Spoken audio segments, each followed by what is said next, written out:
Додека Брисел следната недела станува центар на евроинтеграциите за дел од земјите од Западен Балкан, Македонија останува само наблюдувач.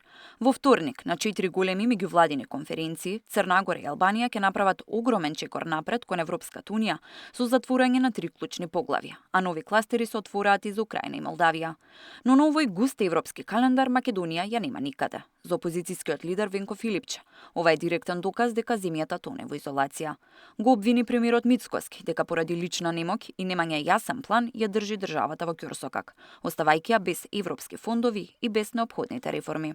Очигледно е дека сме заложници на личната немоќ на премиерот Мицкоски да се справи со ова најважно прашање за нашата иднина, за иднината на граѓаните на Македонија, тоа е членството во Европската унија. Заложници сме на неговата некапацитетност да изгради државна стратегија за тоа како ќе станеме земја членка на Европската унија.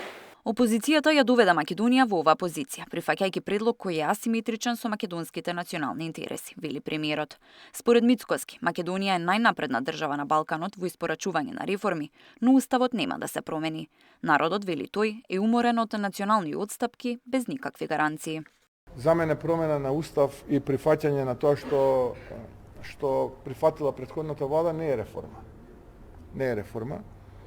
И нашиот став е јасен и прецизен. Граѓаните од лидерството во македонската влада очекуваат да го заштити македонскиот национален идентитет. И ние тоа го правиме. И нема цена по која што ние можеме да правиме безусловни отстапки.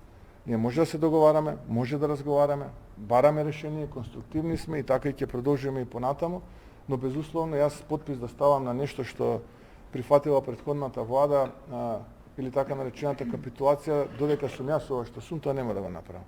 Ирското претседателство со Советот на ЕУ го најави 14 јули како супер вторник за европското проширување.